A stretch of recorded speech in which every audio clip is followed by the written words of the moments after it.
姥是你心里的定海神针，而你是我心里的定海神针。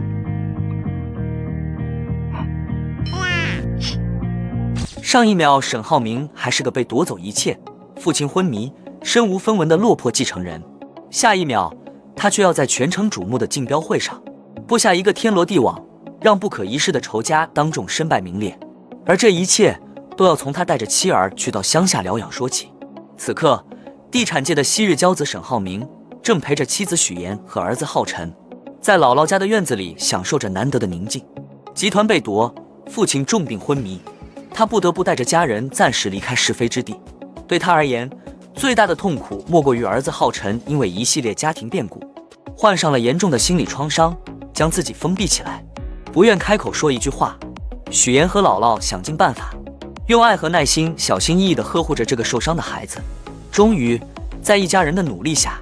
浩辰奇迹般的开口说出了一句话，这让沈浩明夫妇欣喜若狂，仿佛看到了生活重新燃起的希望。另一边的荆州城里，他们的仇人瞿明成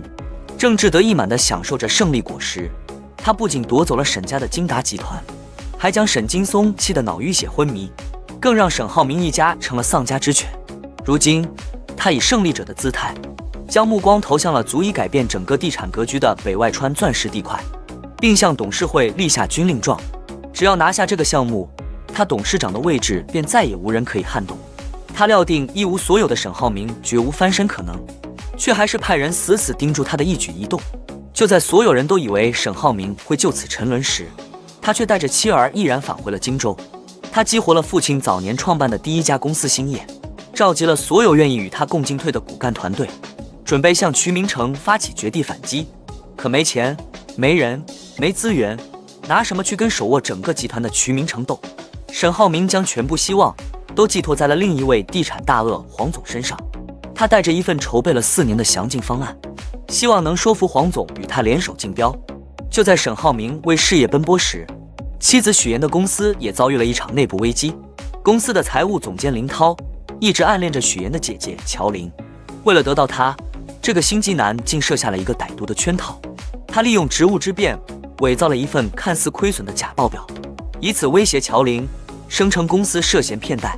如果不想承担法律责任，就必须跟他回老家结婚。面对突如其来的要挟，乔琳陷入了恐慌，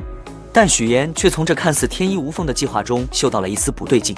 一个普通的银行信贷员，怎么会冒着坐牢的风险配合林涛做假账？在许妍的提醒下，乔琳和男友于一鸣决定一探究竟。他们找到了那位信贷员小冯，真相终于水落石出。原来，林涛从头到尾就没有做假账，他提交给银行的都是真实数据，贷款是完全合规的。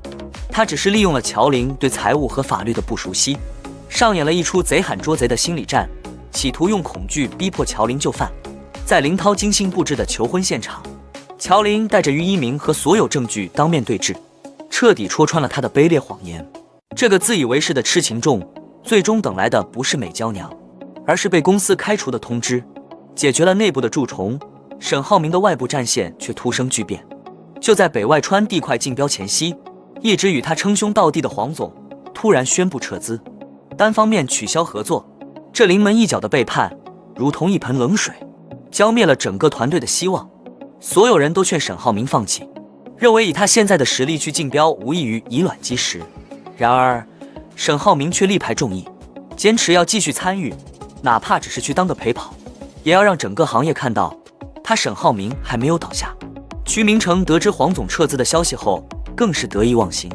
他一边召集了另外几家大公司，准备通过围标的方式内定这块肥肉，一边派人监视着沈浩明，把他这种陪跑行为当成一个笑话。他甚至假惺惺地找到沈浩明，提出高价收购他手中的股票，试图用金钱彻底将他踢出局，却被沈浩明断然拒绝。终于，万众瞩目的竞标会开始了。会场内，各大地产公司的代表齐聚一堂，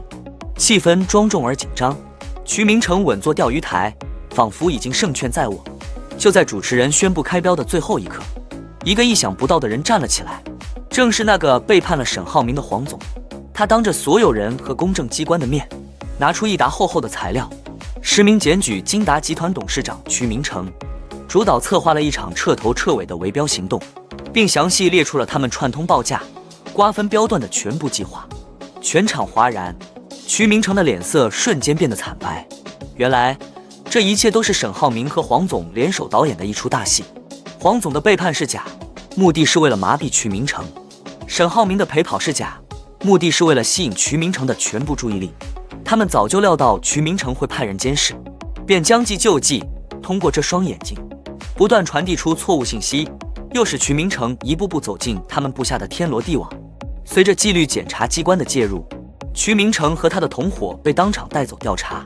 一场惊心动魄的商业反击战以沈浩明的完胜告终。然而，扳倒了瞿明成只是沈浩明复仇之路的第一步。此刻，他的父亲依旧躺在病床上，金达集团的未来悬而未决，